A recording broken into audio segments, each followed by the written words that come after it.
Desde el más amplio sector del adventismo actual, y bajo un manto de desconocimiento involuntario por parte de unos, desconocimiento voluntario por parte de otros, y conocimiento y rechazo por parte de una amplia mayoría de la Iglesia Adventista del Séptimo Día, se nos dice que Ellen White siempre fue trinitaria.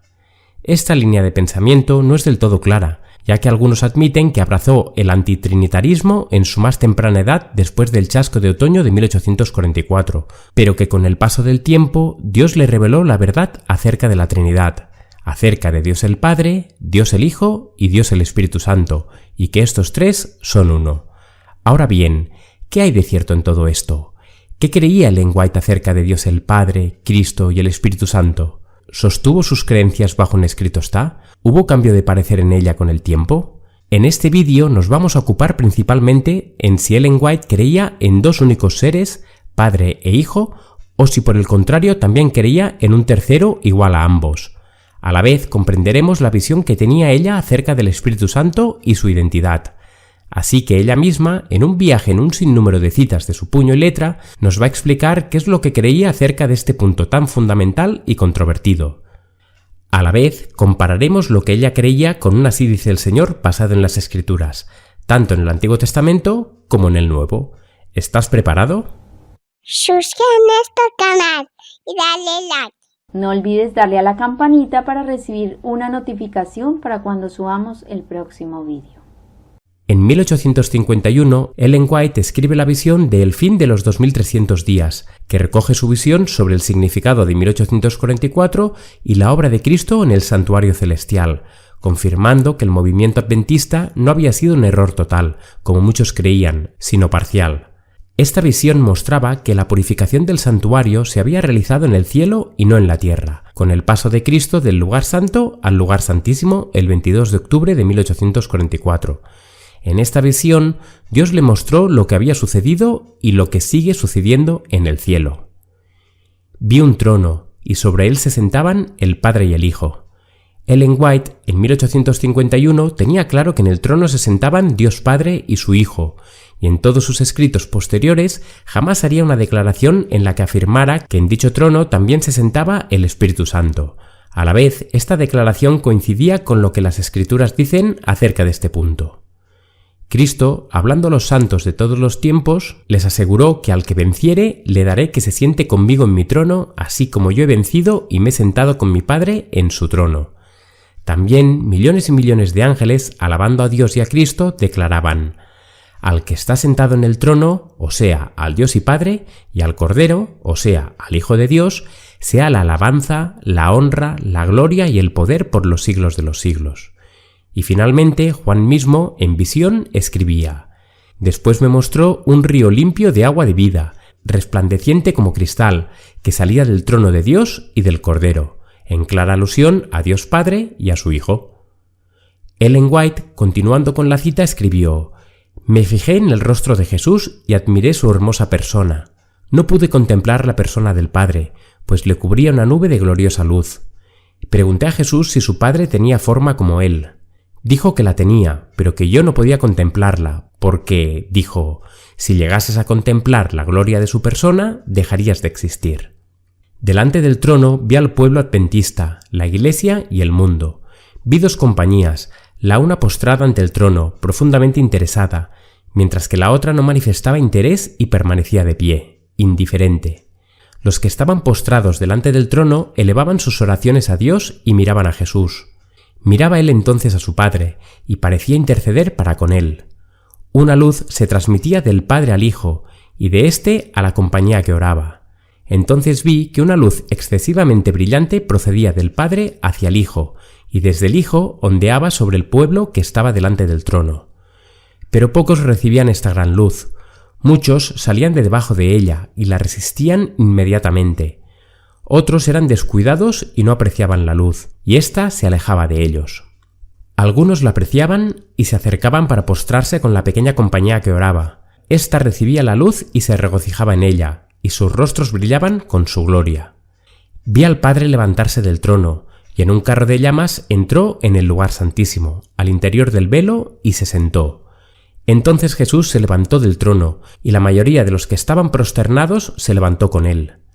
No vi un solo rayo de luz pasar de Jesús a la multitud indiferente después que él se levantó, y esa multitud fue dejada en perfectas tinieblas. Los que se levantaron cuando se levantó Jesús tenían los ojos fijos en él mientras se alejaba del trono y los conducía un trecho. Alzó entonces su brazo derecho, y oímos su hermosa voz decir: «Aguardad aquí, voy a mi Padre para recibir el reino. Mantened vuestras vestiduras inmaculadas, y dentro de poco volveré de las bodas y os recibiré a mí mismo».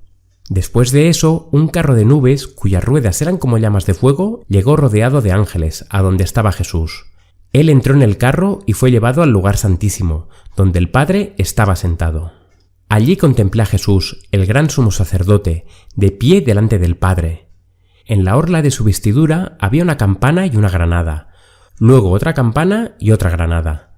Los que se levantaron con Jesús elevaban su fe hacia él en el lugar santísimo, y rogaban: «Padre mío, danos tu Espíritu». Entonces Jesús soplaba sobre ellos el Espíritu Santo. En ese aliento había luz, poder y mucho amor, gozo y paz.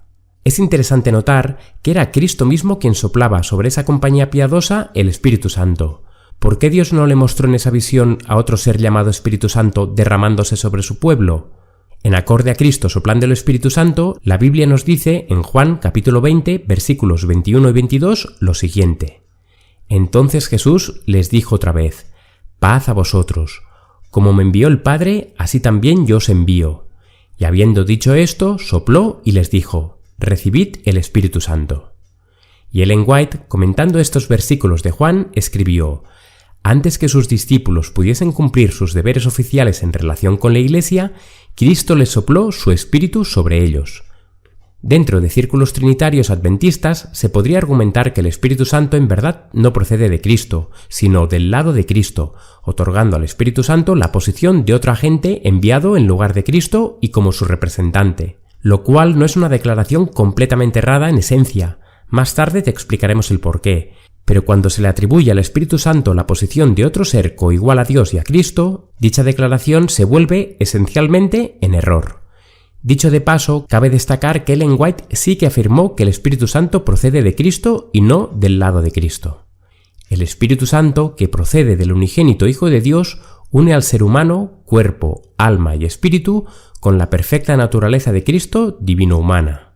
Cabe destacar que la clave de todo este asunto reside en la naturaleza de Cristo divino-humana, además de entender que el Espíritu Santo sí procede del Hijo de Dios.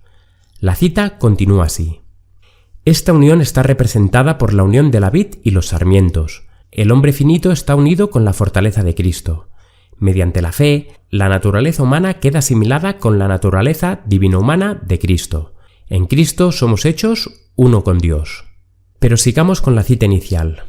«Me di vuelta para mirar la compañía que seguía postrada delante del trono y no sabía que Jesús la había dejado. Satanás parecía estar al lado del trono, procurando llevar adelante la obra de Dios. Vi a la compañía alzar las miradas hacia el trono y orar: «Padre, danos tu Espíritu». Satanás soplaba entonces sobre ella una influencia impía. En ella había luz y mucho poder, pero nada de dulce amor, gozo ni paz. El objeto de Satanás era mantenerla engañada, arrastrarla hacia atrás y seducir a los hijos de Dios. 2 años más tarde, en 1854, Ellen White vio lo siguiente en visión. El ángel que me acompañaba dijo: «Está en íntimo coloquio con su Padre». La ansiedad de los ángeles era muy viva mientras Jesús estaba conversando con su Padre. 3 veces quedó envuelto por la esplendente luz que rodeaba al Padre, y la tercera vez salió de junto al Padre, de modo que ya fue posible ver su persona. Más adelante ya hablaremos acerca de estos concilios celestiales y quiénes podían entrar en él. Ya en 1858, Ellen White escribió: «El Señor me ha mostrado que Satanás fue una vez un ángel honrado en el cielo, el que seguía en orden a Jesucristo». Le fue mostrado a Ellen White que Satanás era el tercero en el cielo, y más adelante hizo otras declaraciones similares acerca de este punto en cuestión. Si quieres conocerlas, sigue viendo este vídeo. Ya en 1864, la sierva del Señor escribió: «Antes de la caída de Satanás, el Padre consultó con su Hijo respecto de la creación del hombre. Se propusieron hacer este mundo, crear los animales y los seres vivientes sobre ella, y hacer al hombre a la imagen de Dios, que reine como un monarca sobre toda criatura viviente que Dios crearía. 4 años más tarde, en 1868, y hablando de nuevo de Satanás y de su posición en el cielo, dijo: «El descontento de Satanás comenzó primero en el cielo porque no pudo ocupar el primer lugar de mando, igual con Dios y exaltado por encima de Cristo». Al año siguiente, la hermana White escribió de nuevo que Jesús, unido con el Padre, había hecho el mundo. Ese mismo año escribió en la Review and Herald del 17 de agosto: «Queremos que el dulce Espíritu de Cristo venga libremente a nuestro medio. Queremos las aguas de la salvación fluyendo aquí». En 1874, Ellen White escribió en la Review and Herald: «Dios, en consejo con su Hijo, dio forma al plan de crear al hombre a la imagen de ambos». Recordemos que cuando Dios dijo a su Hijo: «Hagamos al hombre a nuestra imagen», Satanás sintió celos de Jesús. Deseó que se le consultase acerca de la formación del hombre, y porque esto no se hizo, se llenó de envidia, celos y odio. Deseó recibir los más altos honores después de Dios en el cielo. Cabe destacar que la creación del hombre, de este mundo y de todo el universo, fue efectuada únicamente por dos personas, el Padre y el Hijo. Fijémonos que Ellen White dice: «Cuando Dios, refiriéndose al Padre, dijo a su Hijo», es algo que va en consonancia con toda la Escritura. En el libro de Génesis se nos dice que en el principio creó Dios los cielos y la tierra estaba desordenada y vacía, y remarca la palabra desordenada. El libro de Proverbios, complementando esto y ampliando la luz respecto a quién creó los cielos y la tierra, dice: «Cuando afirmaba los cielos, allí estaba yo. Cuando trazaba el círculo sobre la faz del abismo, cuando afirmaba los cielos arriba, cuando afirmaba las fuentes del abismo, cuando ponía al mar su estatuto, para que las aguas no traspasasen su mandamiento, cuando establecía los fundamentos de la tierra, con él, o sea, con el Padre, estaba yo ordenándolo todo». ¿Qué ordenaba Cristo? Aquello que en el principio estaba desordenado. Y unos capítulos más adelante, hablando de la creación y quién creó todo, Salomón dijo: «¿Quién afirmó todos los términos de la tierra? ¿Cuál es su nombre y el nombre de su Hijo? ¿Sí sabes?». Así como Ellen White sabía que todo lo que vemos había sido creado por el Padre y el Hijo, Salomón también lo sabía, y no solo él. Pablo escribió mucho acerca de ello. Para nosotros, sin embargo, solo hay un Dios, el Padre, del cual proceden todas las cosas y nosotros somos para Él, y un Señor, Jesucristo, por medio del cual son todas las cosas y nosotros por medio de Él. Él es la imagen del Dios invisible, el primogénito, el que tiene la preeminencia sobre toda creación, porque en Él fueron creadas todas las cosas, las que hay en los cielos y las que hay en la tierra, visibles e invisibles, sean tronos, sean dominios, sean principados, sean potestades, todo fue creado por medio de Él y para Él. Dios, o sea, el Padre, habiendo hablado muchas veces y de muchas maneras en otro tiempo a los padres por los profetas, en estos postreros días nos ha hablado por el Hijo, a quien constituyó heredero de todo y por quien asimismo hizo el universo. También Juan, el discípulo amado, escribió acerca de que únicamente Dios y su Hijo crearon todo. En el principio era el Verbo, y el Verbo era con Dios, y el Verbo era Dios. Todas las cosas por Él, o sea, por el Verbo, por Cristo, fueron hechas, y sin Él, nada de lo que ha sido hecho fue hecho. Por lo tanto, en todos estos versículos, así como en la cita de Ellen White, vemos al Padre obrando por medio de Cristo. Pero esta no es la única cita donde la sierva del Señor habla acerca del Padre creando por medio de Cristo, sino que hay muchas otras citas hablando de ello. Al principio, el Padre y el Hijo habían descansado el sábado después de su obra de creación. Fijaros en esta otra. El Padre y el Hijo emprendieron la grandiosa y admirable obra que habían proyectado, la creación del mundo. Y ahora esta, donde Ellen White especifica que el Padre tuvo dos compañeros, dos colaboradores trabajando en la obra de creación. No, mirad lo que dice. El soberano del universo no estaba solo en su obra benéfica, tuvo un compañero, un colaborador que podía apreciar sus designios y que podía compartir su regocijo al brindar felicidad a los seres creados. En el principio era el Verbo estaba con Dios y el Verbo era Dios. Este estaba en el principio con Dios. Ahora mirad esta. El Padre consultó con el Hijo con respecto a la ejecución inmediata de su propósito de crear al hombre para que habitara la tierra. Y ahora esta, después de creada la tierra con todos sus animales, el Padre y el Hijo llevaron adelante su propósito, ya concebido antes de la caída de Satanás, de crear al hombre a su propia imagen. Habían actuado mancomunadamente en la creación de la tierra y de todos los seres vivientes en ella. Ahora le dijo Dios a su Hijo: hagamos al hombre a nuestra imagen. Otra más. El Hijo debía obrar especialmente en unión con Él en el proyecto de creación de la tierra y de todo ser viviente que habría de existir en ella. Ejecutaría su voluntad, no haría nada por sí mismo, la voluntad del Padre se cumpliría en Él. Mi autoridad, dijo Él, por hacer la obra de la cual me acusáis, es que soy el Hijo de Dios, uno con Él en naturaleza, voluntad y propósito, coopero con Dios en todas sus obras de creación y providencia. Y esta otra, el Hijo de Dios había ejecutado la voluntad del Padre en la creación de todas las huestes del cielo, y a Él, así como a Dios, debían ellas tributar homenaje y lealtad. Cristo había de ejercer aún el poder divino en la creación de la tierra y sus habitantes. Tanto los testimonios como la Biblia prueban y muestran que únicamente el Padre y el Hijo crearon todas las cosas y que no hubo nunca la participación o intervención de un tercer ser. 10 años más tarde, en 1884, la sierva del Señor dijo: «La gracia divina ayudará a los esfuerzos de todo verdadero creyente. Esta gracia es suficiente para nosotros bajo cualquier circunstancia. El Espíritu de Cristo ejercerá su poder renovador y perfeccionador sobre el carácter de todos aquellos que sean obedientes y leales». Al año siguiente, Ellen White escribió: «No debe haber error alguno en este asunto. El Padre y el Hijo descendieron sobre el monte Sinaí y allí los preceptos de su ley se pronunciaron con magnífica grandeza ante la audiencia de todo Israel».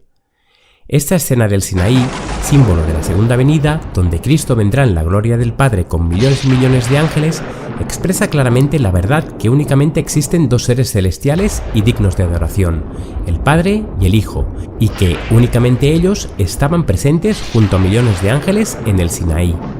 Las escenas del Sinaí debían darle al pueblo una idea de las escenas del juicio. El sonido de una trompeta llamó a Israel a presentarse ante Dios. La voz del arcángel y la trompeta de Dios llamarán a la presencia del juez desde todos los fines de la tierra, tanto los vivos como los muertos. El Padre y el Hijo, asistidos por una multitud de ángeles, estaban presentes en el monte. En el gran día del juicio, Cristo vendrá en la gloria de su Padre con sus ángeles. ¿Te has preguntado por qué no vendrá el Espíritu Santo en la segunda venida junto al Hijo, quien vendrá en la gloria del Padre, si los tres teóricamente son uno? ¿No te parece interesante que incluso se mencione que vendrán todos los ángeles, pero sin embargo no se menciona al Espíritu Santo viniendo en las nubes? Seguramente, si eres trinitario, pensarás que el Espíritu Santo estará en la tierra en ese momento, pero Ellen White dice que el Espíritu de Dios, refiriéndose al Espíritu Santo, se está retirando de la tierra. Además, también sabemos que el cielo se vaciará por completo cuando Cristo venga con todos los ángeles para llevarse a los santos redimidos de todas las épocas a la patria celestial. Y tampoco hay ningún texto bíblico ni ninguna cita inspirada que afirme que cuando los justos lleguen al cielo estará el Espíritu Santo como un ser aparte. En relación con la segunda venida y en consonancia con lo mencionado, Jesús mismo declaró: «Del día y la hora nadie sabe, ni aun los ángeles de los cielos, sino solo mi Padre». Llama la atención que mencione a los ángeles, seres sublimes después del Padre y del Hijo, pero no al Espíritu Santo. Parecería más lógico que dijera ni aun al Espíritu Santo. Sin embargo, Jesús resalta a los ángeles para dejar claro que anunciar el día y la hora solo le compete al Padre. Al año siguiente, a principios de 1886, Ellen White escribió en la Review and Herald lo siguiente: «El que era igual con el Padre en la creación del hombre fue el comandante y el dador de la ley y guió a su pueblo de la antigüedad». Muchos no comprenden que era Cristo quien acompañaba a Israel por la travesía en el desierto. Pablo dijo que todos bebieron la misma bebida espiritual, porque bebían de la roca espiritual que los seguía, y la roca era Cristo. Curioso notar que bebían la misma bebida espiritual, y la bebían de Cristo, no de otro. Y a todos se nos dio a beber de un mismo espíritu. Es por ello que el mismo apóstol, hablando de Cristo, pudo decir con certeza: «Así también está escrito, fue hecho el primer hombre, Adán, alma viviente, el postrer Adán, espíritu vivificante, porque el Señor, hablando de Cristo, es el Espíritu, y donde está el Espíritu del Señor, allí hay libertad». Ellen White, en el apéndice del libro de Patriarcas y Profetas, arrojando más luz acerca de que era Cristo quien acompañaba a su pueblo, escribió que el que pronunció las palabras de la ley y llamó a Moisés al monte para hablarle era el Señor Jesucristo es algo que se desprende de las siguientes consideraciones. Fue por medio de Cristo como Dios se reveló al hombre en todos los tiempos. Para nosotros, sin embargo, solo hay un Dios, el Padre, del cual proceden todas las cosas, y para quien nosotros existimos. Este es aquel Moisés que estuvo en la congregación en el desierto con el ángel que le hablaba en el monte Sinaí, y con nuestros padres, y que recibió palabras de vida para darnos. Este ángel era el ángel de su faz, el ángel en quien estaba el nombre de Jehová. La expresión no puede referirse a otro más que al Hijo de Dios. Además, a Cristo se le llama el Verbo o Palabra de Dios. Es llamado así porque en todas las edades Dios comunicó sus revelaciones al hombre por medio de él. Fue su espíritu el que inspiró a los profetas. Les fue revelado como el ángel de Jehová, el príncipe del ejército del Señor, Miguel el arcángel. Y ciertamente fue Cristo quien inspiró a los profetas en todo el Antiguo Testamento. Pedro, atestiguando de ello, dijo: «Los profetas que profetizaron de la gracia destinada a vosotros inquirieron y diligentemente indagaron acerca de esta salvación, escudriñando qué persona y qué tiempo indicaba el Espíritu de Cristo que estaba en ellos».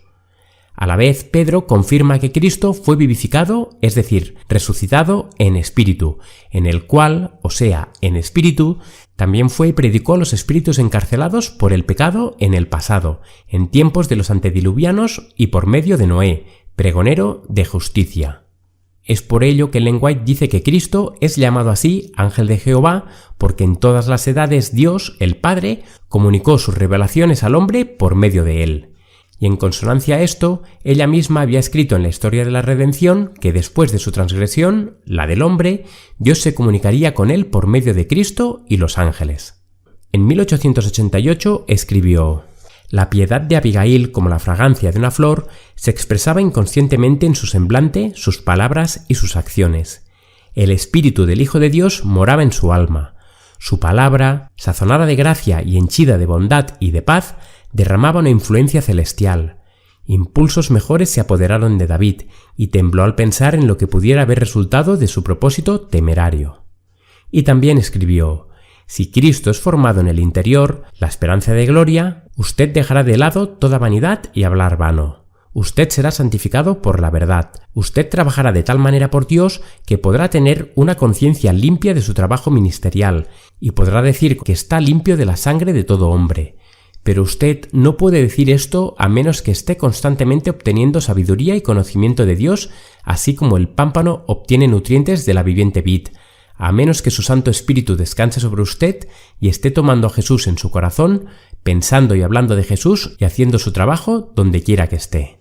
2 años más tarde, en 1890, Ellen White escribió: «La razón por la que las iglesias están débiles, enfermizas y a punto de morir es que el enemigo, o sea, Satanás, ha cubierto a las almas trémulas con influencias desanimadoras. Ha buscado esconder a Jesús de su vista para que no lo vean como su consolador, el que los reprende y los amonesta diciendo: «Este es el camino, andad por él». Cristo tiene todo el poder en los cielos y en la tierra, y puede fortalecer a los vacilantes y corregir a los errados. Él puede inspirar confianza, esperanza en Dios, y la confianza en Dios siempre produce confianza mutua». Es curioso que Ellen White hable de Cristo como el Consolador. Enseguida trataremos sobre ello.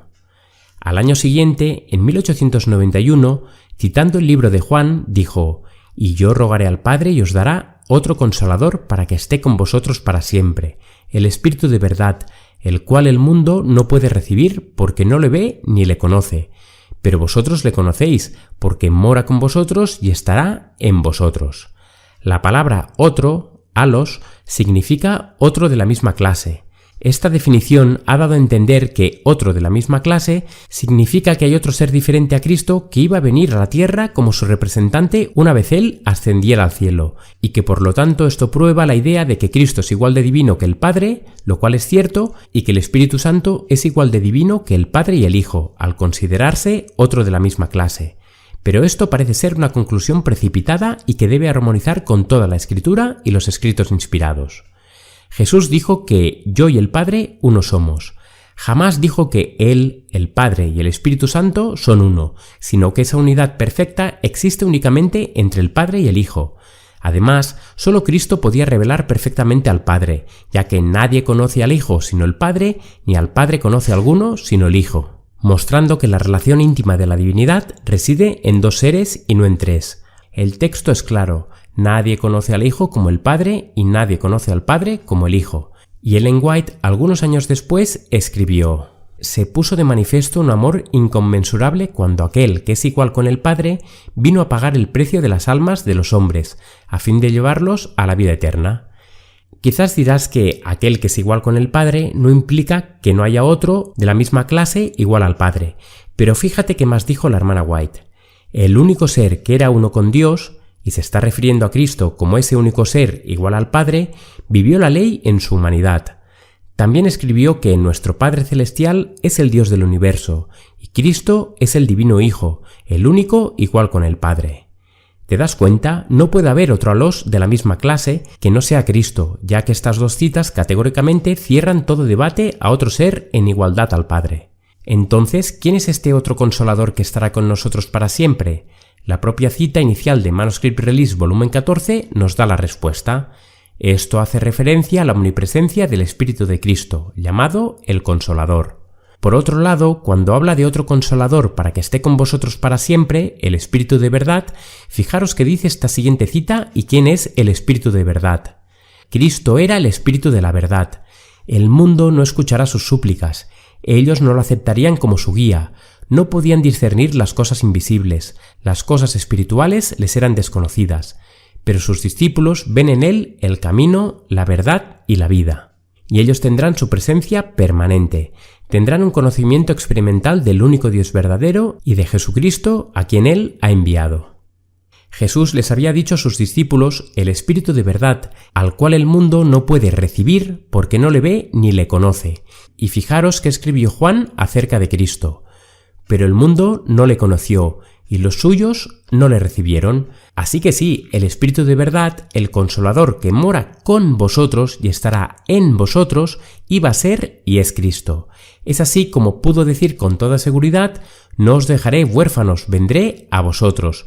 Todavía un poco y el mundo no me verá más, pero vosotros me veréis. En aquel día vosotros conoceréis que yo estoy en mi Padre y vosotros en mí y yo en vosotros. El que me ama será amado por mi Padre, y yo le amaré y me manifestaré a él. Y ahora atentos a la pregunta que le hace uno de sus discípulos. Le dijo Judas, no el Iscariote: Señor, ¿cómo es que te manifestarás a nosotros y no al mundo? ¿Os dais cuenta? Los discípulos entendieron perfectamente que no había otro que iba a venir. Entendieron que no había otro ser llamado Dios Espíritu Santo que se iba a manifestar, sino que lo iba a hacer Cristo. El punto es que no sabían cómo lo iba a hacer. Así que atento a lo que dice Ellen White al respecto. El hecho de que Cristo se les manifestaría él mismo a ellos y al mismo tiempo ser invisible al mundo era un misterio para los discípulos. Ellos no podían entender las palabras de Cristo en un sentido espiritual. Ellos estaban pensando en la manifestación externa, visible.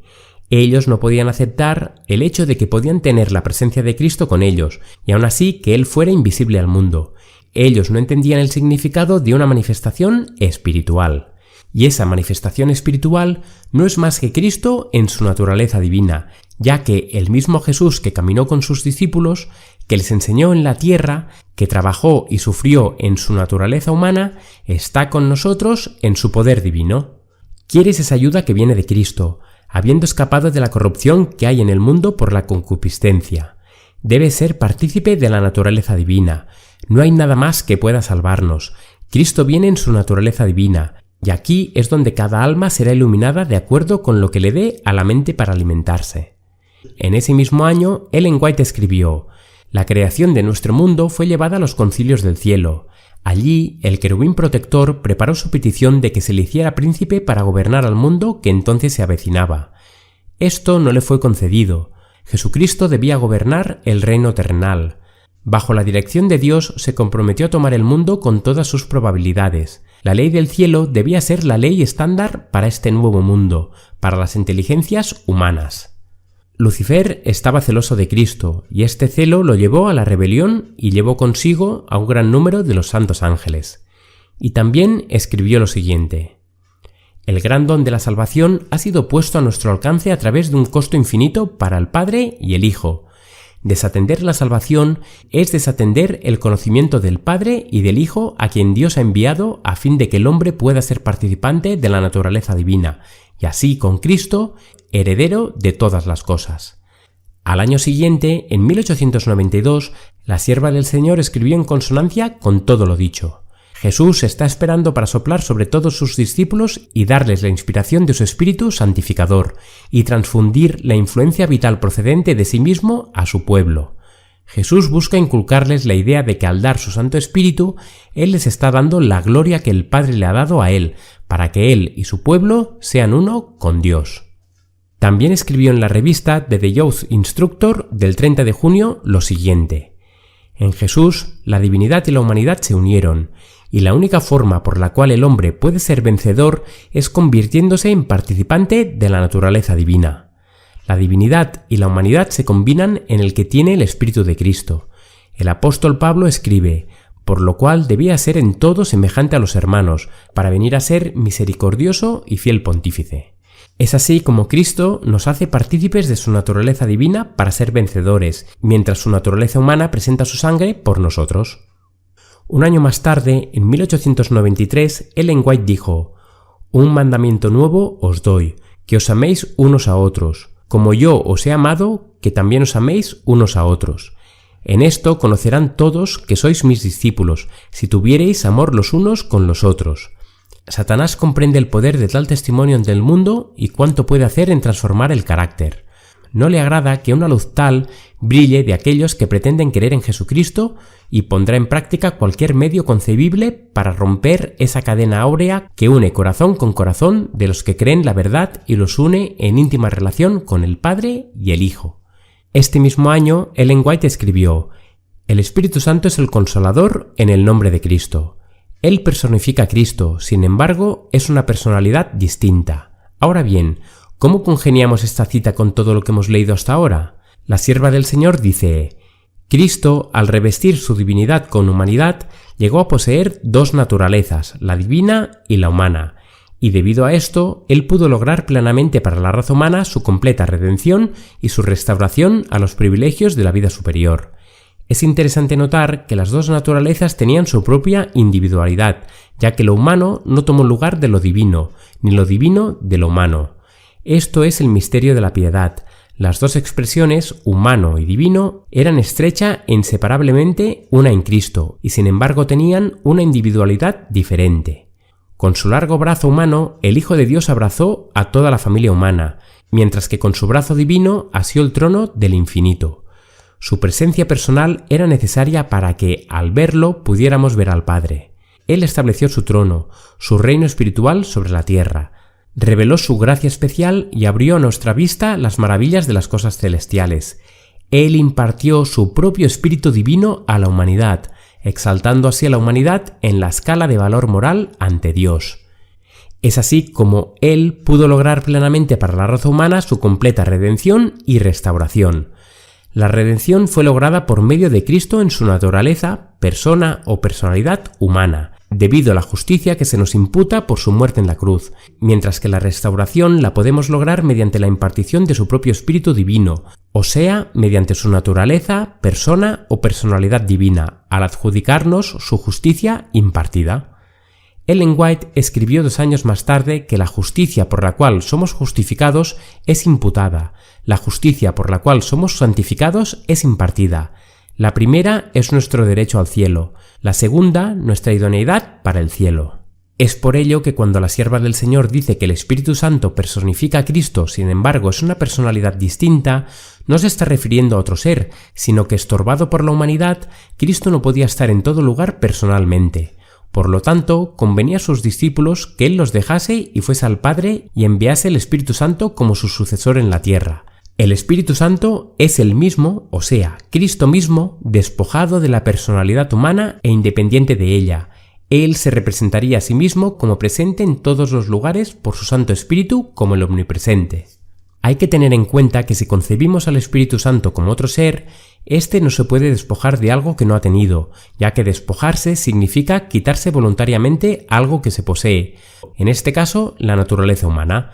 Únicamente Cristo puede despojarse de la personalidad humana y representarse a sí mismo por su Santo Espíritu. Aún así, en este estudio iremos profundizando más acerca de este punto y de por qué no podemos concebir al Espíritu Santo como otro ser de la divinidad. Al siguiente año, en 1894, ella escribió: al referirse a Satanás, Cristo dijo: no ha permanecido en la verdad. Hubo un momento cuando Satanás mantuvo una relación con Dios, Jesucristo y los santos ángeles. Se lo enalteció en los cielos e irradiaba la luz y la gloria que provenían del Padre y el Hijo, pero llegó a ser desleal y perdió su santidad y su posición como querubín protector. Hay varias cosas a destacar en esta cita. Una de ellas es que la sierva del Señor explica con quién Satanás, antes Lucifer, tenía vínculos en el cielo. Nos dice que mantuvo una relación con Dios, y se está refiriendo al Padre, con Jesucristo, o sea, el Hijo, con los santos ángeles y con nadie más. No había para nada un tercer ser que se relacionara con Lucifer, sino que su relación era con el Padre, el Hijo y el resto de ángeles. Y de hecho, si se pudiera hablar de un tercer ser y de quién ocupaba esa posición de tercero en el cielo, Ellen White nos explica de manera muy clara cuál era la jerarquía en el cielo y quién era ese tercero. El Hijo de Dios era el segundo en autoridad después del gran legislador. El Padre era el gran legislador. Cristo, el Hijo de Dios, era el segundo en autoridad. ¿Y quién era el tercero? ¿Quién era el que seguía en orden a Cristo? En el cielo, antes de su rebelión, Lucifer era un ángel honrado y excelso, cuyo honor seguía al del amado Hijo de Dios. El pecado nació en aquel que, después de Cristo, había sido el más honrado por Dios y el más exaltado en honor y en gloria entre los habitantes del cielo. Antes de su caída, Lucifer era el primero de los querubines que cubrían el propiciatorio santo y sin mácula. Excluyendo a Cristo, Satanás fue, en un tiempo, el más honrado de Dios y el más alto en poder y gloria entre todos los habitantes del cielo. Satanás fue una vez un ángel a quien se honraba en el cielo, el que seguía en orden a Cristo. Lucifer era el ángel más hermoso en las cortes celestiales después de Jesucristo, pero Cristo era uno con Dios, asimilado a la imagen de Dios para hacer su voluntad. Satanás, sabiendo que Cristo ocupaba el primer lugar después de Dios, comenzó a insinuar a los ángeles que él debía estar después de Dios. Su gran belleza y posición exaltada le hicieron sentir que no recibía el honor debido al ser segundo después de Cristo. Por lo tanto, sugería esto a los ángeles, y esta sugerencia comenzó a ser comunicada a los ángeles celestiales y finalmente se presentó ante Dios que Lucifer era quien debía estar después de Dios. Fijémonos, estaba Dios el Padre, luego Cristo y luego Lucifer, y este quería ponerse por delante de Cristo y después de Dios. No había otro ser en la divinidad, únicamente el Padre y el Hijo. También les dijeron a Adán y Eva que el más excelso ángel, inmediatamente inferior a Cristo en categoría, no quiso obedecer la ley establecida por Dios para el gobierno de los seres celestiales, que su rebelión había provocado en el cielo una guerra cuyas consecuencias fueron la expulsión del rebelde con todos los ángeles unidos a él para discutir la autoridad del gran Jehová, y que aquel ángel caído era a la sazón un enemigo de todo cuando se relacionase con el interés de Dios y de su amado Hijo. Y una vez Lucifer fue expulsado del cielo, el ángel Gabriel tomó el lugar del ángel rebelde. Y a Juan el ángel declaró: «Yo soy siervo contigo y con tus hermanos los profetas». Admirable pensamiento que el ángel que sigue en honor al Hijo de Dios es el escogido para revelar los propósitos de Dios a los hombres pecaminosos. Algo acorde a lo que dice Apocalipsis 1:1, la revelación de Jesucristo que Dios le dio para manifestar a sus siervos las cosas que deben suceder pronto, y la declaró enviándola por medio de su ángel a su siervo Juan. Fue Gabriel, el ángel que sigue en jerarquía al Hijo de Dios, quien trajo el mensaje divino a Daniel. Y en relación a la cita que habíamos mostrado, se nos dice que Lucifer irradiaba la luz y la gloria que provenían del Padre y el Hijo, y es que había estado cerca del gran Creador y los persistentes rayos de la gloriosa luz que rodeaban al Dios eterno, refiriéndose al Padre, habían resplandecido especialmente sobre él. También nos dice que el Hijo de Dios compartió el trono del Padre, y la gloria del Ser eterno que existía por sí mismo, es decir, del Padre, cubrió a ambos. Alrededor del trono se congregaron los santos ángeles, una vasta e innumerable muchedumbre, millones de millones, y los ángeles más elevados, como ministros y súbditos, se regocijaron en la luz que de la presencia de la deidad, del Padre y del Hijo, caía sobre ellos. Ese mismo año, Ellen White dijo: «Queremos el Espíritu Santo, que es Jesucristo». Al año siguiente, en 1895, Ellen White habló del bautismo de Jesús y fijaros que dijo: «La divinidad de Cristo era un tesoro escondido. Mientras estuvo en la tierra, a veces la divinidad fulguraba a través de la humanidad y se revelaba su verdadero carácter. El Dios del cielo, hablando del Padre, testificó de su unidad con su Hijo. Los cielos se abrieron en su bautismo. La gloria de Dios, en forma de una paloma bruñida como el oro, se manifestó sobre el Salvador, y una voz del cielo dijo: «Este es mi Hijo amado, en el cual tengo contentamiento». Pero la nación a la cual vino Cristo, aunque profesaba ser el pueblo peculiar de Dios, no reconoció al tesoro celestial en la persona de Jesucristo. Ahora bien, ¿qué era la gloria de Dios la cual tomó la forma como de una paloma dorada? ¿Era otro ser que venía a Cristo?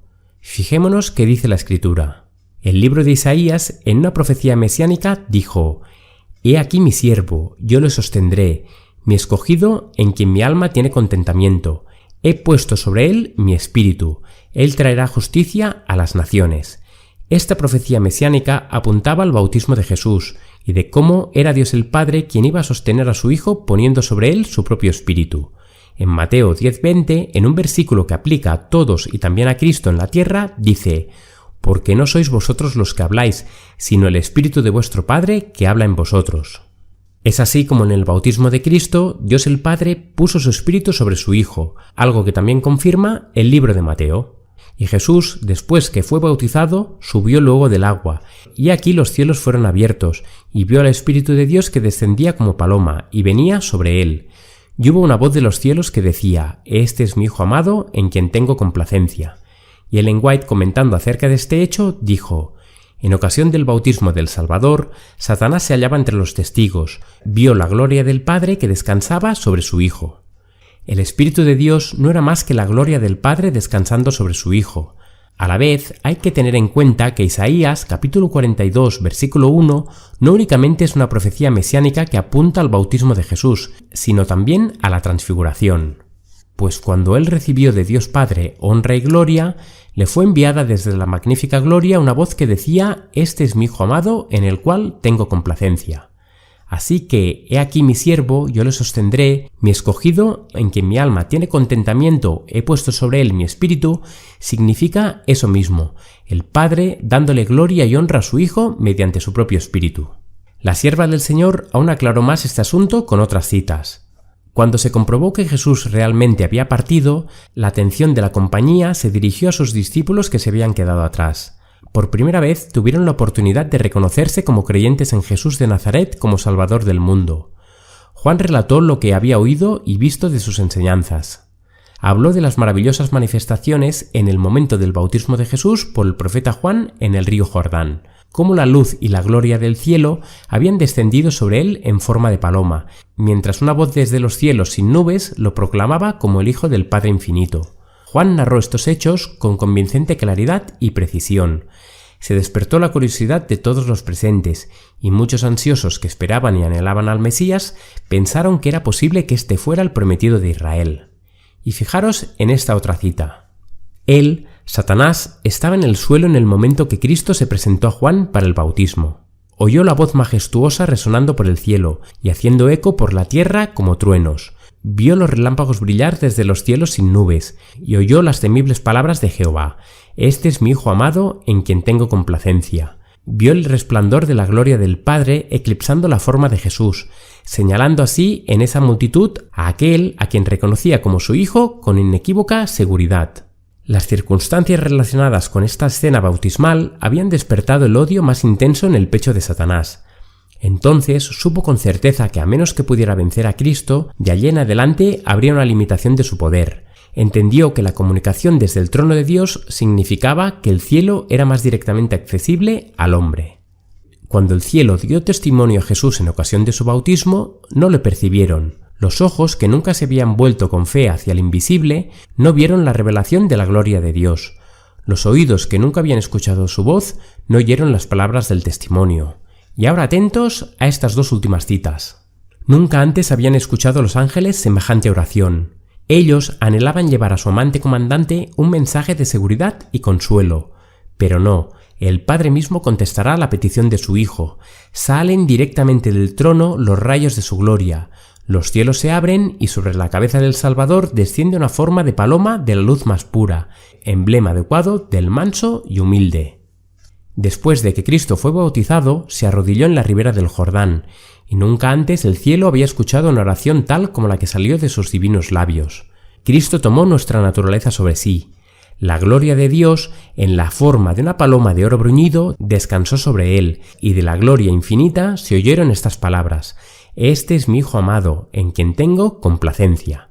Así que efectivamente no había una Trinidad manifestándose en el momento del bautismo de Jesús, sino el Padre dando gloria y honra a su Hijo. En otras palabras, el Padre dando su propio espíritu mediante rayos brillantes saliendo de su trono y confirmando que éste era su Hijo amado. El 6 de febrero de 1896, Ellen White utiliza por primera vez el término tercera persona para referirse al Espíritu Santo. Ella escribe: «El mal se había estado acumulando durante siglos, y solo podía ser restringido y resistido por el gran poder del Espíritu Santo, la tercera persona de la Deidad, que vendría sin energía modificada, sino en la plenitud del poder divino». Pero la sierva del Señor, en esa misma carta, define claramente quién es el Espíritu Santo de este modo: «Deja que Cristo obre por su Espíritu Santo, te despierte como de entre los muertos y lleve tu mente con la suya. Dejad que Él emplee vuestras facultades. Él ha creado todas tus capacidades para que puedas honrar y glorificar mejor su nombre». Ellen White estaba dejando de manera clara y concisa que el Espíritu Santo era Cristo obrando con su propio espíritu. Es interesante notar que nos dice que el Espíritu Santo vendría sin energía modificada, sino en la plenitud del poder divino. Aquí se nos revela claramente que si conservamos la mansedumbre y la humildad de Cristo, si caminamos humildemente al lado del portador de la carga, si entramos en contacto íntimo con nuestro Redentor, al estar así unidos en yugo con Él, Él nos impartirá su propia individualidad, sabiendo que el poder vivificador del Espíritu Santo, que procede del Salvador, llena el alma, renueva los motivos y afectos y pone hasta los pensamientos en obediencia a la voluntad de Dios, capacitando al que lo recibe para llevar los preciosos frutos de acciones santas. En 1897, concretamente el 13 de abril, Ellen White escribió: «Algunos, al menos, no tienen evidencia de que tienen a Cristo morando en ellos, y de que Él los ha inspirado con sabiduría en el consejo mediante la transfusión de su propio ser en el corazón. Es así como aquellos que consagran cuerpo, alma y espíritu a Dios recibirán constantemente nueva dotación de poder físico, mental y espiritual. Las inagotables provisiones del cielo están a su disposición. Cristo les da el aliento de su propio espíritu, la vida de su propia vida. El Espíritu Santo pone por obra sus energías más sublimes en el corazón y la mente. La gracia de Dios amplía y multiplica sus facultades, y toda perfección de la naturaleza divina acude en su ayuda en la obra de salvar almas. Por la cooperación con Cristo son hechos completos en Él, y en su debilidad humana quedan habilitados para hacer las obras de la omnipotencia». 2 meses después, Ellen White escribió acerca del pecado contra el Espíritu Santo. Existe un falso argumento que suele usarse contra quienes no aceptan la postura de que el Espíritu Santo es otro ser. Se les acusa de estar pecando contra el Espíritu Santo. Sin embargo, Ellen White ofreció una explicación clara y concisa sobre este asunto y su verdadero significado. Nadie necesita considerar el pecado contra el Espíritu Santo como algo misterioso e indefinible. El pecado contra el Espíritu Santo es el pecado de un rechazo persistente a responder a la invitación de arrepentirse. Si rehúsa creer en Jesucristo como su Salvador personal, significa que ama la atmósfera que rodeó al primer gran apóstata, Satanás. Elige esa atmósfera antes que la atmósfera que rodea al Padre y al Hijo, y Dios le permite elegir. Pocos años antes, ella había escrito: «El pecado de blasfemia contra el Espíritu Santo no reside en ninguna palabra o acción repentina, es la firme y decidida resistencia de la verdad y la evidencia». Ya el 26 de octubre de 1897, hablando de Cristo como el Consolador, escribió: «No hay consolador como Cristo, tan tierno y tan leal. Está conmovido por los sentimientos de nuestras debilidades. Su espíritu habla al corazón. Las circunstancias pueden separarnos de nuestros amigos. El amplio e inquieto océano puede agitarse entre nosotros y ellos. Aunque exista su sincera amistad, quizá no puedan demostrarla haciendo para nosotros lo que recibiríamos con gratitud. Pero ninguna circunstancia ni distancia puede separarnos del Consolador celestial». El 16 de diciembre de 1897, en la revista adventista de The Youth Instructor, Ellen White escribió: «Desde la eternidad hubo una unidad completa entre el Padre y el Hijo. Eran dos, pero poco menos que idénticos. Dos en individualidad, pero uno en espíritu, corazón y carácter. Es así como Cristo pudo decir: yo y el Padre uno somos, o para que todos sean uno, como tú, oh Padre, en mí y yo en ti, que también ellos sean uno en nosotros, para que sean uno, así como nosotros somos uno. Ella misma había escrito que el único ser que era uno con Dios vivió la ley en su humanidad, descendió a la humilde familia de un obrero común y trabajó en el banco de carpintero con su padre terrenal. Al año siguiente, más concretamente el 7 de julio de 1898, la sierva del Señor escribió: «El Padre y el Hijo solo deben ser exaltados, y es que en el cielo, en la rebelión de Lucifer, mientras en melodiosos acentos se elevaban himnos de alabanza cantados por miles de alegres voces, el espíritu del mal parecía vencido. Indecible amor conmovía a su ser entero, el de Lucifer. Al igual que los inmaculados adoradores, su alma se llenó de amor hacia el Padre y el Hijo, pero luego se llenó del orgullo de su propia gloria. Volvió a su deseo de supremacía y nuevamente dio cabida a su envidia hacia Cristo. Y en la tierra, en adoración a Dios y a Cristo, la sierva del Señor dijo: «La santa pareja unía sus voces a las de ellos, en armoniosos cantos de amor, alabanza y adoración al Padre y a su Hijo amado, por las muestras de amor que la rodeaban. Reconocían el orden y la armonía de la creación que hablaban de un conocimiento y una sabiduría infinitos». 3 meses más tarde, el 25 de octubre de 1898, Ellen White escribió: «Cristo era el Espíritu de la verdad. El mundo no escuchará sus súplicas. Ellos no lo aceptarían como su guía. No podían discernir las cosas invisibles. Las cosas espirituales les eran desconocidas. Pero sus discípulos ven en él el camino, la verdad y la vida, y ellos tendrán su presencia permanente. Tendrán un conocimiento experimental del único Dios verdadero y de Jesucristo a quien él ha enviado». En consonancia con todo lo dicho hasta ahora y con la Escritura, Ellen White reconoce a Cristo como el Espíritu de la verdad, y es que el Señor Jesús da luz y su Espíritu Santo, y comprenden que es Cristo quien efectúa el ablandamiento y el quebrantamiento de los corazones duros.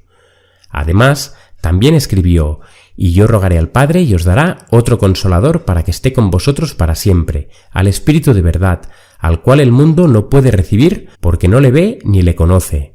¿Escogeremos ser clasificados entre aquellos que no disciernen la verdad, que están tan cegados por el poder engañoso del enemigo, que sus ojos no ven a aquel que es la misma imagen de la sustancia del Padre? También, hablando de Cristo como aquel Espíritu de la verdad, escribió en el libro de la Educación, página 134: «Pero cuando venga el Espíritu de verdad, Él os guiará a toda la verdad. Solo mediante la ayuda de ese Espíritu que en el principio se movía sobre la faz de las aguas, de aquel Verbo por quien todas las cosas fueron hechas, de aquella luz verdadera que alumbra a todo hombre, puede interpretarse correctamente el testimonio de la ciencia. Solo mediante su dirección pueden descubrirse sus verdades más profundas. Por lo tanto, solo mediante aquella luz verdadera que alumbra a todo hombre y se refiere a Cristo, solo mediante aquel Verbo por quien todas las cosas fueron hechas, también se refiere a Cristo, y solo mediante el Espíritu de verdad, ¿será que se refiere a otro o a Cristo? Tanto la luz verdadera como el Verbo, como el Espíritu, se refieren a Cristo. El Padre mismo dijo: «Y por cuanto sois hijos, Dios envió a vuestros corazones el Espíritu de su Hijo, el cual clama: Abba, Padre». También escribió que el Espíritu de Cristo será una influencia permanente en la vida del hogar. Si hombres y mujeres abren el corazón a la influencia celestial de la verdad y el amor, estos principios fluirán como manantiales en el desierto, refrigerando todo y haciendo que la frescura aparezca donde hay ahora esterilidad y escasez. Todo esto que acabamos de leer junto a todo lo expuesto hasta ahora, en relación a que Cristo es el Espíritu, como dice 2 de Corintios 3:17, formula dos preguntas en muchas mentes trinitarias sobre si Cristo se engendró a sí mismo en María cuando concibió del Espíritu Santo y si el Espíritu Santo en forma de paloma en el bautismo de Jesús era Cristo mismo, señalando estos dos hechos como prueba de que el Espíritu Santo no puede ser Cristo. En relación al bautismo de Jesús, ya hemos dejado claro que el Espíritu Santo era el Espíritu de Dios, el Espíritu del Padre, la propia presencia del Padre. De hecho, la Escritura, hablando del Espíritu Santo, dice: «¿A dónde huiré de tu Espíritu y a dónde huiré de tu presencia?». Si analizamos al astro rey, el Sol, que es un símbolo de Cristo según Malaquías 4:2, pero también del Padre según Apocalipsis capítulo 22 versículo 23, vemos que está en el cielo. Sin embargo, recibimos su presencia, la del Sol, a través de sus rayos. A nadie se le ocurriría decir que el Sol es un astro y los rayos del Sol que proceden de él son otro astro, sino que los rayos simplemente son la propia presencia del Sol manifestado sobre nosotros de otra manera, y a través de ellos recibimos el calor del Sol, la vitamina D y su luz. Es así que mientras Cristo estuvo en la tierra y su Padre en el cielo, la presencia de Dios, de su Padre, estaba siempre con Cristo mediante su propio Espíritu. Por ende, fue el Espíritu de Dios, el Espíritu de su Padre, quien concibió en María para que diera a luz a Cristo. Respondiendo el ángel le dijo: «El Espíritu Santo vendrá sobre ti, y el poder del Altísimo te cubrirá con su sombra». Siendo esto el mismo hecho, el Altísimo, o sea, Dios Padre, iba a cubrir con su sombra a María. En otras palabras, el Espíritu Santo iba a venir sobre ella, por lo cual también el santo ser que nacerá será llamado Hijo de Dios. Quizás dirás que como el Espíritu Santo es Dios y engendró en María a Cristo, es lógico y natural que el Mesías se lo llamara Hijo de Dios. Pero esto no es así, ya que éste será grande y será llamado Hijo del Altísimo, refiriéndose al Padre y no al Espíritu Santo como otro ser. Y en todo el Nuevo Testamento, Cristo llama Padre a Dios. Subo a mi Padre y a vuestro Padre, a mi Dios y a vuestro Dios. Por lo tanto, María concibió del Espíritu del Padre, de la propia presencia del Padre. Antaño, Dios había sacado una vid de Egipto, refiriéndose a la nación de Israel. Echaste las naciones y la plantaste, en la tierra de Canaán. Ahora tomó otra semilla, su propio hijo, y la plantó en María para producir fruto en la tierra de Israel. Es por ello que Cristo, hablando de sí mismo, pudo decir: «Yo soy la vid verdadera y mi Padre es el labrador». Ahora bien, una vez Cristo ascienda al cielo, y tal como hemos leído, Él nos imparte su propio Espíritu y participamos de lo mismo que Él participó. Y así como Cristo venció en unión con su Padre, nosotros vencemos en unión con Cristo. Yo estoy en mi Padre, y vosotros en mí, y yo en vosotros, ya que, dice Cristo, yo soy la vid, vosotros los pámpanos, el que permanece en mí y yo en él, éste lleva mucho fruto, porque separados de mí nada podéis hacer. Al año siguiente, en 1899, Ellen White, en la inauguración del Salón de Colegios en Avondale, Australia, dijo: «El Espíritu Santo, que es tanto una persona como Dios es persona, está caminando por estos terrenos». Muchos toman estas palabras de Ellen White como un giro en la doctrina adventista de la divinidad, como una nueva luz acerca de la naturaleza del Espíritu Santo, dando a entender que el Espíritu Santo era otro ser así como el Padre y el Hijo. Pero Ellen White estaba reafirmando la promesa que hizo Cristo a sus seguidores: «Y aquí yo estoy con vosotros todos los días hasta el fin del mundo», así como también su deseo de morar en nosotros. «He aquí yo estoy a la puerta y llamo. Si alguno oye mi voz y abre la puerta, entraré a él y cenaré con él y él conmigo». Lo que traducido sería: Cristo en vosotros, la esperanza de gloria. Ellen White dijo: «El Espíritu Santo es el Espíritu de Cristo que es enviado a todos los hombres para darnos la suficiencia, que a través de su gracia podemos ser completos en él».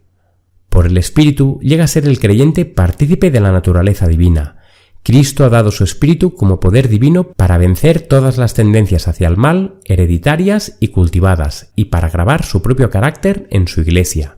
Es así como la persona de la que Ellen White habla se refiere al Espíritu de Cristo, ya que nos trae la presencia personal de Cristo.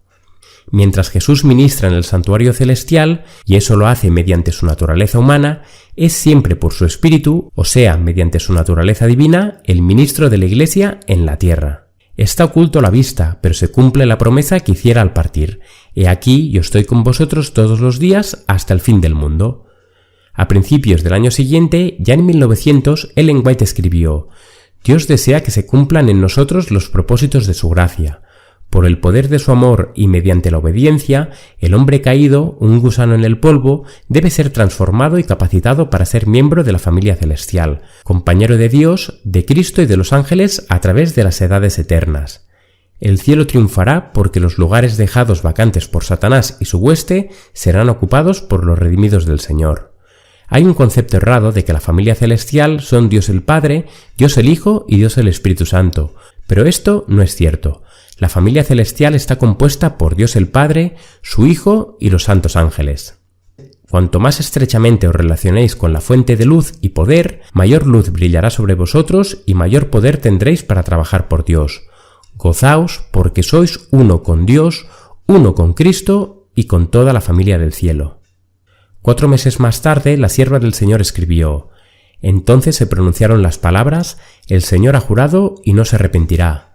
El Padre y el Hijo han jurado cumplir los términos del pacto eterno. De tal manera amó Dios al mundo que ha dado su Hijo unigénito para que todo aquel que en él cree no se pierda, mas tenga vida eterna. Cristo no estaba solo al consumar el gran sacrificio. Este era el cumplimiento del pacto convenido entre él y su Padre desde antes de la fundación del mundo. Se habían estrechado la mano al pronunciar la solemne promesa de que Cristo llegaría a ser el fiador de la raza humana si ésta era vencida por las sofisterías de Satanás. Las Escrituras, hablándonos de este pacto, nos dicen: Él edificará el templo de Jehová, y él llevará gloria, y se sentará y dominará en su trono, y habrá sacerdote a su lado, y consejo de paz habrá entre ambos, teniendo en cuenta que ambos siempre significa dos, nunca tres.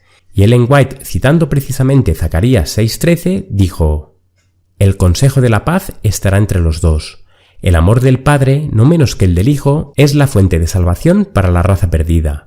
Jesús había dicho a sus discípulos antes de irse: No os digo que yo rogaré al Padre por vosotros, pues el mismo Padre os ama.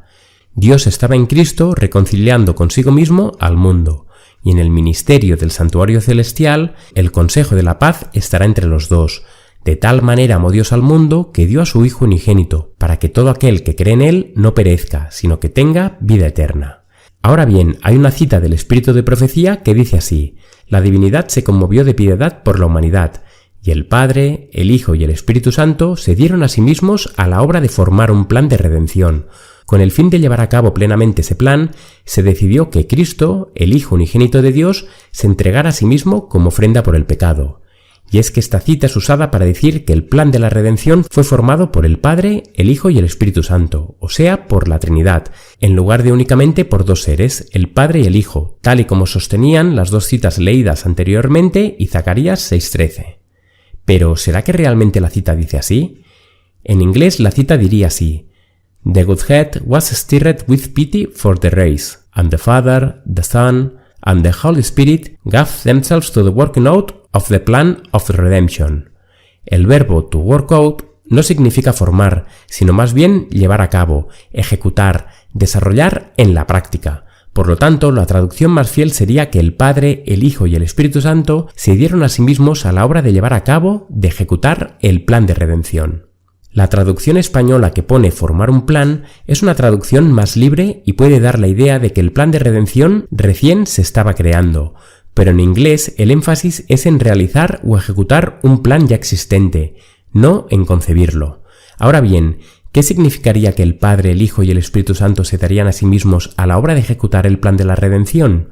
Una vez el hombre cayó, se puso en marcha dicho plan, y el hombre tuvo a su disposición el Espíritu Santo, el Espíritu de Cristo, o sea, la naturaleza divina, y poder así llevar al hombre al arrepentimiento y capacitarlo para obtener victoria sobre victoria. Aún así, si vamos a todos los escritos de Ellen White, veremos que no hay ninguna cita donde hable que el plan de la redención fue formado por tres seres, salvo la mencionada, la cual ha sido aclarada. Cristo decidió en el concilio con su Padre que no había de escatimarse nada, por más costoso que fuera, no había que guardar nada, por más alto que se lo estimara, para rescatar al pobre pecador. Él daría todo el cielo para esta obra de salvación, para restaurar la imagen moral de Dios en el hombre. El plan de nuestra redención no fue una reflexión ulterior formulada después de la caída de Adán, fue una revelación del misterio que por tiempos eternos fue guardado en silencio. Fue una manifestación de los principios que desde edades eternas habían sido el fundamento del trono de Dios. Desde el principio, Dios y Cristo sabían de la apostasía de Satanás y de la caída del hombre seducido por el apóstata. Desde antes que fueran echados los cimientos de la tierra, el Padre y el Hijo se habían unido en un pacto para redimir al hombre en caso de que fuese vencido por Satanás. Habían unido sus manos en un solemne compromiso de que Cristo sería fiador de la especie humana. Y fijaros en esta otra cita que escribió la sierva del Señor. Cristo, el Verbo, el unigénito de Dios, era uno con el Padre eterno, uno en naturaleza, en carácter y en designios. Era el único ser en todo el universo que podía entrar en todos los consejos y designios de Dios. Dejando en claro que Cristo era el único ser en todo el universo que podía entrar en todos los consejos y designios de Dios, significa que no había otro ser que pudiera entrar, únicamente el Padre y el Hijo. Las Escrituras indican claramente la relación que hay entre Dios y Cristo, y hacen resaltar muy claramente la personalidad individual de cada uno. Dios es el Padre de Cristo, Cristo es el Hijo de Dios, ha sido hecho igual al Padre. Todos los consejos de Dios están abiertos para su Hijo. El Señor informó a Satanás que solo revelaría sus secretos designios a su Hijo. Ante los habitantes del cielo reunidos, el rey declaró que ninguno, excepto Cristo, el Hijo unigénito de Dios, podía penetrar en la plenitud de sus designios y que a éste le estaba encomendada la ejecución de los grandes propósitos de su voluntad. Es así como cita tras cita, Ellen White confirmó lo que Zacarías escribió acerca del consejo de paz entre ambos, entre el Padre y el Hijo. Y Pablo mismo dijo: «Y todo esto proviene de Dios, quien nos reconcilió consigo mismo por Cristo, y nos dio el ministerio de la reconciliación, que Dios, refiriéndose al Padre, estaba en Cristo reconciliando consigo al mundo». 2 años después, en 1902, la sierva del Señor, hablando de nuevo del Consolador, escribió: «Cristo debe ser conocido por el bendito nombre de Consolador. El Consolador, dijo Cristo a sus discípulos, que es el Espíritu Santo, a quien el Padre enviará en mi nombre, Él os enseñará todas las cosas y os recordará todo lo que os he dicho. Paz os dejo con vosotros, mi paz os doy. No como el mundo da, yo os doy. No se turbe tu corazón ni tenga miedo». Ya en abril de ese mismo año, Ellen White volvió a enfatizar que Cristo es la fuente de la cual sus trabajadores deben recibir el aceite de gracia que les permite llevar adelante su obra. Se vació a sí mismo de su gloria para poder llenar a sus creyentes con su espíritu, lo que les daría poder y eficiencia. En enero de 1903, siguiendo con el tema del Consolador, escribió: «Ruego a nuestro pueblo a cesar su crítica y su malicioso hablar, e ir a Dios con la más sincera oración, pidiéndole ayuda para remediar los errores. Deberíamos armonizar unos con otros y con Cristo. Deberían estudiar el capítulo 17 de Juan y aprender a orar y cómo vivir la oración de Cristo. Él es el Consolador. Él habitará en sus corazones, haciendo completa su alegría». Al año siguiente, más concretamente el 19 de mayo, escribió en la Review and Herald lo siguiente: «Cristo declaró que después de su ascensión, Él enviaría a su Iglesia, como su regalo supremo, el Consolador que tomaría su lugar. Este Consolador es el Espíritu Santo, el alma de su vida, la eficacia de su Iglesia, la luz y la vida del mundo. Con su Espíritu, Cristo envía una influencia reconciliadora y un poder que remueve el pecado. En el regalo del Espíritu, Jesús dio al hombre el don más alto que el cielo podría otorgar». En noviembre de 1904, hablando de la segunda venida, de la cual ya hemos hablado, dijo: «En ese día los redimidos resplandecerán con la gloria del Padre y del Hijo». El 23 de febrero de 1905, en la Pacific Union Recorder, Ellen White escribió: «Aprended de mí, dijo el mayor de los maestros que haya conocido el mundo, que soy manso y humilde de corazón, y hallaréis descanso para vuestras almas». No es suficiente leer la palabra de Dios, nos fue dada para nuestra instrucción, por eso debemos investigarla con diligencia y cuidado. Hay que estudiarla comparando un texto con otro. Ella es la clave para su propia interpretación. Mientras la estudiemos y oremos, junto a nosotros estará el Divino Maestro, el Espíritu Santo, para iluminar nuestra comprensión a fin de que podamos entender las grandes verdades de la palabra de Dios. Un mes y poco más tarde, hablando de nuevo de la familia celestial, dijo en un manuscrito que los miembros de la familia celestial son herederos de Dios, refiriéndose al Padre, y coherederos con Cristo. Ese mismo año escribió más y dijo: «Estas cosas habló Jesús, y levantando los ojos al cielo, dijo: Padre, la hora ha llegado, glorifica a tu Hijo para que también tu Hijo te glorifique a ti, como le has dado potestad sobre toda carne, para que dé vida eterna a todos los que le diste. Y esta es la vida eterna, que te conozcan a ti, el único Dios verdadero, y a Jesucristo, a quien has enviado». En esta escritura, Dios y Cristo son presentados separadamente. Son dos personas distintas, pero una en mente, una en corazón, una en santidad, en justicia y pureza, y una en el trabajo de salvar a una raza pecadora. A aquellos que creen en Cristo, Dios les dará poder para llegar a ser sus hijos a todos los que creen en su nombre. Esta es la ciencia de la vida actual y de la vida venidera. Esta es la verdadera ciencia que nuestros médicos deben estudiar, la ciencia de la gracia salvadora del Evangelio. Esta es la ciencia que los estudiantes deben estudiar para llegar a ser verdaderos médicos misioneros.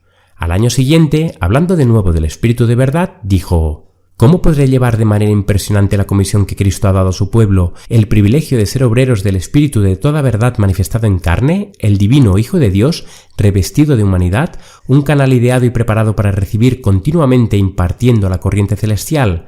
Él mismo, la fuente rebosante, recibe para comunicar a todos aquellos que acepten el don. Ese mismo año, ella también había escrito otra de estas citas que se ha malinterpretado al decir que hay 3 personas vivientes en el trío celestial. En el nombre de estos 3 poderes, el Padre, el Hijo y el Espíritu Santo, los que reciben a Cristo por medio de una fe viviente son bautizados, y esos poderes cooperarán con los obedientes súbditos del cielo en sus esfuerzos por vivir una nueva vida en Cristo, entendiendo que la tercera persona no es más que Cristo en su naturaleza divina, su propia presencia vivificadora. 2 años más tarde, en el año 1908, la sierva del Señor escribió: «Se puso de manifiesto un amor inconmensurable cuando aquel que es igual con el Padre vino para pagar el precio de las almas de los hombres, a fin de llevarlos a la vida eterna», sabiendo que cuando dice aquel que es igual al Padre, es exclusivo de Cristo y de ningún otro. 4 años y medio más tarde, Ellen White, volviendo a hablar de la igualdad de Cristo con su Padre, enfatizó: «Descuidar aferrarse de las ricas bendiciones celestiales es rehusar, anular a aquel que era igual con el Padre, el único que podía salvar al hombre caído». 2 años más tarde, en su etapa final de vida, Ellen White dijo: «Si miras a Jesús y obtienes de él conocimiento, fuerza y gracia, puedes impartir su consuelo a los demás, porque el Consolador está contigo, entendiendo que Cristo es el Consolador». ¿Quién es el que condenará? Cristo es el que murió, sí, más aún, el que también resucitó, el que además está a la diestra de Dios, el que también intercede por nosotros. El Espíritu de Cristo es el Consolador que Jesús prometió enviar. Como veis, Ellen White escribió mucho acerca de Dios, de Cristo y del Espíritu Santo, pero jamás autorizó ni dio cabida a que pensemos que ella se hizo trinitaria o lo fuera en algún momento una vez pasado un tiempo después del chasco de 1844. Si consideramos todos sus escritos presentados en este vídeo, podremos encontrar armonía con todo lo que ella escribió y la propia Biblia. Si por el contrario seguimos aferrados a un dogma que no tiene cabida en la escritura ni en los escritos inspirados, encontraremos contradicción. En la 4ª regla de interpretación de las escrituras, lo cual es también aplicable al espíritu de profecía, Guillermo Miller dijo: «Para comprender una doctrina, reúne todos los versículos acerca del tema que desees conocer. Luego permite que cada palabra tenga su propia influencia, y si puedes formular tu teoría sin una sola contradicción, no puedes estar en error.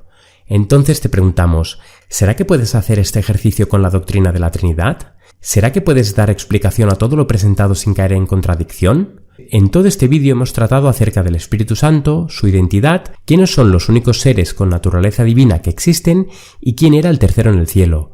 Pero si no hay Trinidad tal y como hemos mostrado, entonces, ¿qué papel toma el Hijo de Dios? ¿Será que hay algo más al respecto? Un abrazo y que Dios te bendiga. Este ministerio se mantiene gracias a tus aportes. Si quieres contribuir, ve a laverdadilustrada.com o a la descripción de este vídeo.